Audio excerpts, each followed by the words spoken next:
I'm here with Jared Justice. A lot of you know him here at Grace.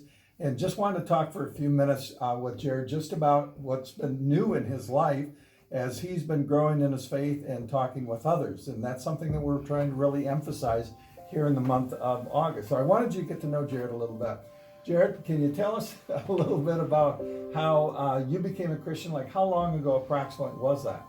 It was about 2 years ago. 2 years ago. Okay, about 2 years ago you became a Christian. And what really started you to want to know more about Jesus? It's probably a combination of videos online and my now wife Lindsay, and just a random stranger one day a few years ago.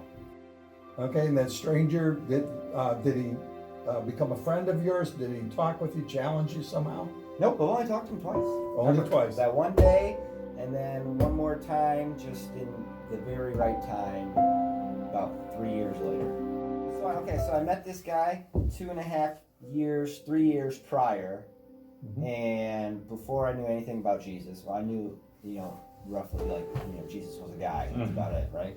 I was hanging out by a canal, by my parents' house, and he came down, asked if he could hang out. He likes to come down there and talk with God. Yep. So I was like, yeah, that's cool. I grabbed his number because we were talking. He was a nice guy. I didn't know anybody. Fast forward, YouTube videos popped up, over the next 3 years. I didn't watch some. I watched some. Didn't watch some. And then there was one. It was a long video, but it was why Jesus and not religion. It was like 50 minutes long, and I remember I was mentally debating whether or not to watch that because it was a long video. Like, I don't know if I want to put that time in to watch that video. And I got a text message from Kenny 3 years later, never talked to him after that one night. Said, "Hey brother, I hope you're doing well. God wanted me to tell you he's thinking of you." Okay. And that was just a big moment for me. Okay. So it was because of something this guy said to you that got you thinking more about Jesus and wanting to learn more. Yep, absolutely. Okay. Yep. That and your wife, and then coming here to Grace and just connecting with some people here. Okay, so I know in talking with you that you're a passionate guy. You care about your friends, care about family for sure, and you saw your friends just dealing with some tough stuff. So did they ask you about Jesus, or was this something you felt was the right moment for you to talk to them?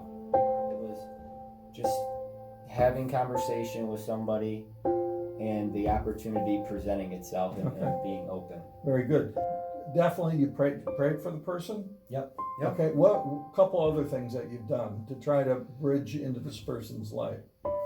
Well, I recommended that they, start with reading the gospel. I recommended to start with the book of John, the study guide for the book of John that we do here. Yep. I've sent them some, good YouTube videos that I like. Okay.